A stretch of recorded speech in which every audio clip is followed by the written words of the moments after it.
momento da vida você percebeu que a sua vida estava sendo guiada por histórias, contar histórias? Pois é. Você sabe que não tem ninguém na minha família que é jornalista. Não. Mas os meus pais, eles ouviam muito rádio e televisão. Sempre assistimos muito televisão. Na minha geração não teve TV aberta. Sim. Ou, perdão, na minha geração não tinha TV a cabo.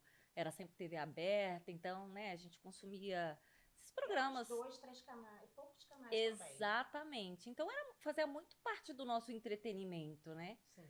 E da minha formação como criança e tal. Eu acho que vem a partir daí, assim, essa coisa de assistir televisão. E meu pai assistia jornal todos os dias. E era obrigatório na minha casa o silêncio, porque tinha que assistir o jornal Sim. com meu pai. E muitas vezes eu não prestava nem atenção na notícia. Eu ficava prestando atenção como as repórteres se portavam, como elas faziam perguntas. Isso me fascinava. Eu acho que vem daí, assim, sabe? O meu interesse. Porque eu não tenho uma coisa assim, falar, ai, desde família, tenho um tio, uma tia, não. Eu acho que foi muito desse meu cotidiano, do que eu via dentro da minha casa. E foi a partir disso que eu escolhi fazer jornalismo. Foi até um susto na minha casa quando eu escolhi, porque meu pai é contador, a minha família inteira é contador, minha mãe é dona de casa. E aí, a minha irmã é advogada. Assim, meu pai falou assim, jornalismo, minha filha, tá maluca? Você vai fazer jornalismo, você não tem... isso é, como que meu pai falava? Jornalismo é profissão para filho de rico. Você vai escrever no máximo no jornalzinho do bairro aqui. E eu fiquei com aquilo, eu falei, não. Então, se for para eu fazer outra coisa, eu não quero fazer. Eu fiz até meio que obrigada pro meu pai, que é lógico, hoje eu entendo, né? Que ele queria me proteger, porque ele já tinha escritório. Eu fiz um técnico em contabilidade, mas não me pergunta nada, amiga, que eu não sei. Deixa quieta essa parte. Aí eu falei, fiz, pronto, olha, não gostei, realmente. E aí eu falei, olha, eu quero fazer jornalismo, é uma coisa que eu tenho vontade. Eu acho que é E é tão uma... bom ter o apoio da família. Exato, minha mãe Isso. apoiou. Aí a minha mãe falou, deixa ela fazer o que ela quer. Meu pai é muito protetor, sempre quis proteger, teve 2 filhas mulheres, então eu acho que ele queria proteger até a minha formação, né? Ah, já tenho um escritório, vou deixar aqui para vocês. Aí eu, pai, então, eu acho incrível a tua história, mas você que construiu isso, minha irmã gosta, deixa ela tocar que eu vou seguir meu caminho. Nossa. E quem era a Dani antes de ocupar esse espaço que você está ocupando hoje? Nossa, que coisa profunda isso. Quem era? Amiga, você sabe que eu já tenho mais de 20 anos de profissão, né? Mas eu sempre fui uma menina muito sonhadora, assim. Eu sempre gostei muito de artes, eu sempre gostei muito de música, Cultura. de cultura, exatamente, de filmes. Então, eu acho que a Dani, antes dessa profissão, de ser jornalista, de contar histórias, de fazer reportagens, de fazer documentários, era uma menina que sempre sonhou com histórias, sempre teve devaneios com fantasias artísticas, de criação mesmo. E eu acho que essa minha cabecinha que criava, que nem hoje a gente está aqui num programa, num podcast. Eu era criança, eu tinha um programa de rádio. Ai, meu Deus. Gravava naquelas fitinhas, Lembro. sabe? E aí eu ligava para as minhas primas, colocava no Viva Voz, naquele telefone, colocava o gravadorzinho para gravar a sonora delas. Então eu entrevistava Era uma loucura isso. E aí eu meio que montava um programinha e gravava a música que tocava na rádio para ser o intervalo daquelas entrevistas. E que aí depois você foi ver que tinha na faculdade uma boa parte dessa formatação dos programas. É isso, verdade. Isso você pequena, transformando. Sim, em casa, dentro do meu quartinho. E que medo você precisou atravessar para se tornar a pessoa que é hoje? Que medo. Eu acho que o meu medo dessa minha origem, de vir de uma origem muito humilde, simples, e eu consegui entrar numa faculdade, apesar de particular, mas era uma faculdade mais elitizada, Então, eu estudei minha vida toda em colégio público. Aí, quando eu cheguei na faculdade, eu me deparei com uma outra realidade, que eu via que as pessoas tinham morado fora, muitos dos meus colegas, das minhas colegas tinham morado fora muito tempo, que as pessoas falavam vários idiomas, tinham conhecido vários países, e eu não tinha isso. Então, eu tinha esse medo. Eu falei, cara, como é que eu vou conseguir? Como eu vou conseguir um estágio? Como que eu vou brigar num estágio? Brigar, né, no bom sentido, disputar uma vaga com uma pessoa dessa, que teve todas essas oportunidades. Eu nem falo da minha cor, Sim. porque apesar de eu ser da sua raiz. da minha raiz, apesar de eu ser uma mulher, que eu me considero uma mulher negra, mas eu tenho um cabelo que não é crespo, e isso, de alguma maneira, dentro, né, da negritude, tem uma passagem, né, como eles... Porque tem gente que ainda não me enxerga como uma mulher negra, entendeu? E então, assim, não era nem isso que eu temia nesse momento, assim, nesse primeiro momento, não era esse meu medo. Mas sim em competir com essas pessoas que tiveram todas faltar essas... mais base, né? Eu lembro quando eu entrei na AMB, eu estudava com a Micari do lado.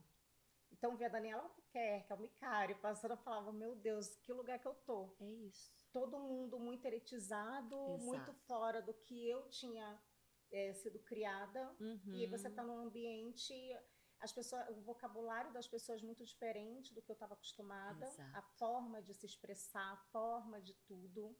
E no meu caso tinha o sotaque carioca, que ainda tinha uma brincadeira e que aquilo me deixava extremamente desconfortável. Então, para mim era um pouco mais complicado também ter isso, de falar assim, ai, eu abro a boca, todo mundo já sabe que eu sou do Rio e ficam chamando atenção para isso.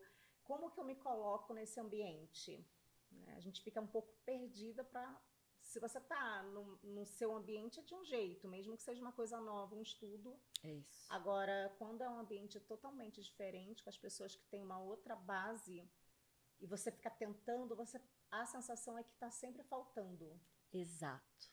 Vai faltar. Ai, eu tenho que fazer mais um curso. Você lembra? A gente fazia muito curso. Eu praticamente acordava às 7 horas, era estudando, e me encontrava às vezes no Comunix, no Senac, sabe? Então, a gente sempre buscando estar diferenciada, onde que eu estou faltando, onde que está falhando, porque será que eu vou conseguir um espaço em alguma emissora? Exato.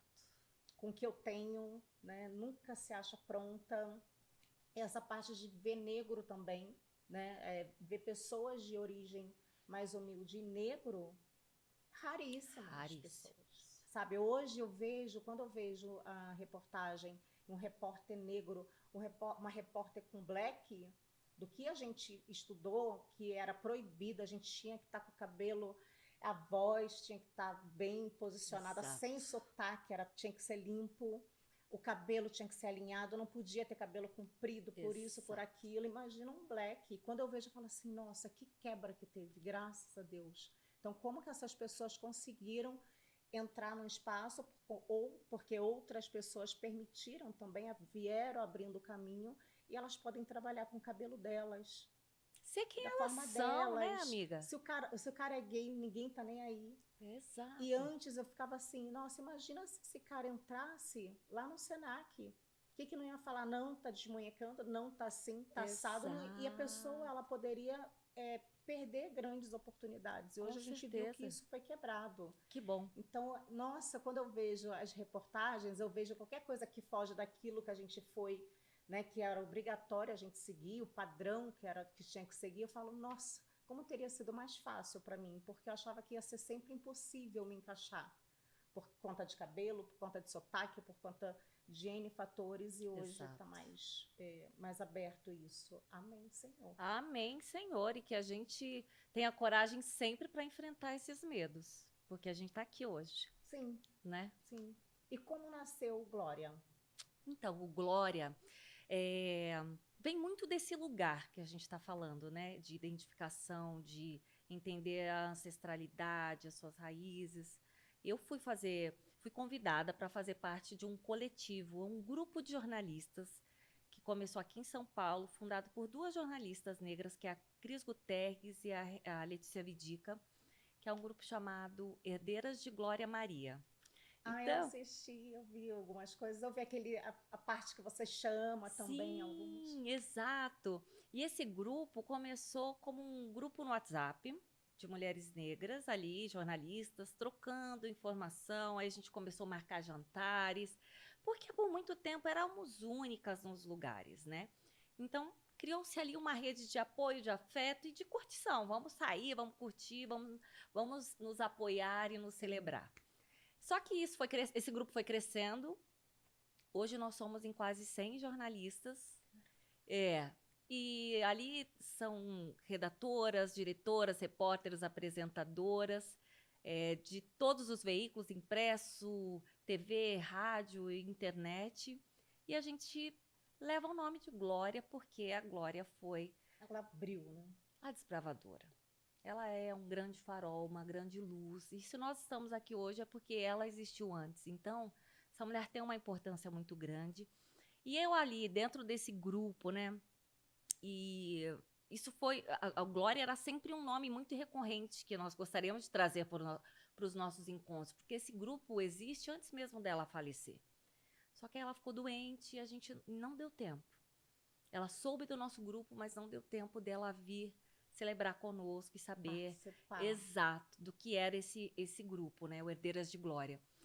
Aí o que aconteceu? Veio a doença da Glória, ela partiu. Foi muito rápido. Foi muito rápido, foi muito triste. E eu lembro da cobertura que teve nas emissoras, e principalmente na Globo, que é onde eu trabalho, aquela cobertura o dia inteiro, né?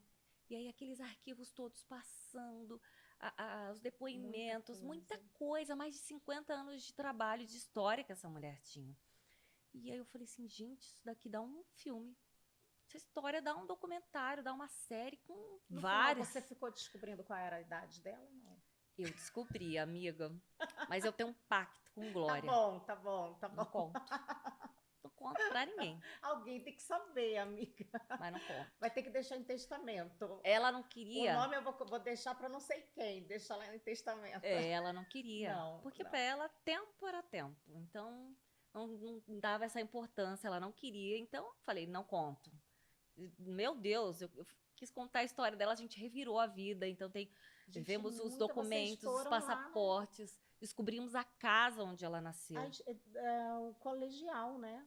Até tudo. O colégio, tudo. A gente teve acesso à família, às filhas, o lugar onde ela adotou as filhas, o abrigo lá na Bahia. Eu passei lá 3 dias com as crianças. Então, assim, foi uma experiência incrível.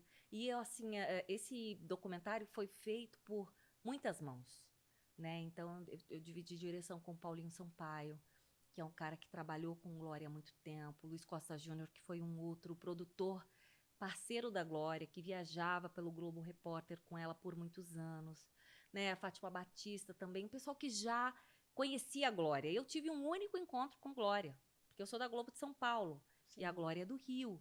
Então, eu tive um único encontro com ela, consegui contar para ela tudo que ela representava para mim, e que eu, né, talvez tenha me tornado jornalista muito porque também havia na televisão, sabe? Sim, eu acho que muitas. Eu acho que muitas. Possível.